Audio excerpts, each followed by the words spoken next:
Today we're going to take you through some systems and components of a gas-fired furnace, how it heats the house, and things that you can look for on your own time or while you're showing a house to make sure that it's in good condition. All right, so let's take a look at some of the systems and components on this gas-fired furnace. This one's in a vertical orientation. Sometimes we'll see them horizontal, especially in attics and crawl spaces. So just going from top to bottom, you actually have the air conditioning. The inside part of the air conditioner is up here, and it's going to go into the air intake as well as the exhaust. Because this is a high efficiency furnace, that exhaust is actually going to be mainly water vapor that carries onto the outside. Now, so as far as how the air flows through, the air is going to come from a return vent, which is at the bottom.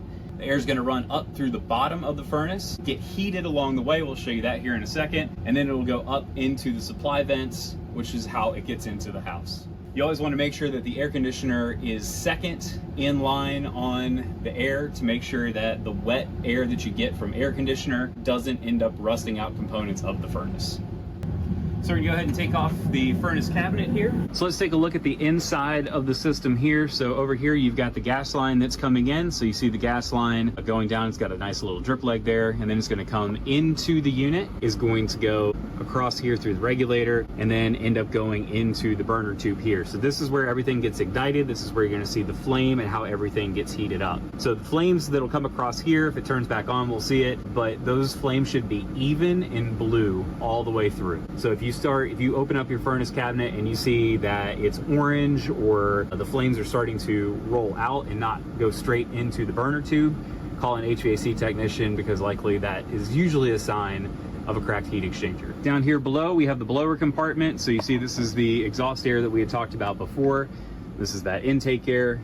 So you can see here, intake air comes down, provides fresh air for combustion inside the furnace cabinet.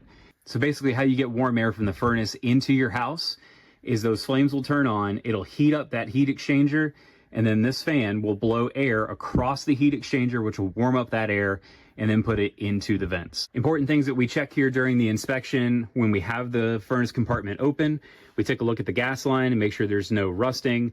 We make sure that all these components are functional and there's no cracking. Sometimes you'll see cracking around the blower compartment there. Make sure also, another common one that we see sometimes is the intake air and the exhaust air will actually get flipped.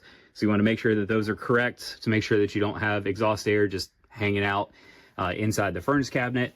And then the most important part is we take a look at the burners there to make sure that they are clean, make sure they're burning properly. Mainly when we're looking at a furnace, we want to make sure that the burner compartments are good, the flame is good, and that there's no signs of rusting or water intrusion anywhere inside the system or in the drain pan at the bottom, which shows that there could have been issues with it in the past. One of the other things that we look for that actually really helps us out a lot is this green sticker here, which is a certification that it has been inspected by the city of Winston-Salem, which means that it has been approved by the code department and follows all the code regulations based on when this system was installed, which this one was in 2016. So if you're a real estate agent and you're checking out a house and you're taking a look at the furnace, the things to look for are essentially, does it have an inspection sticker?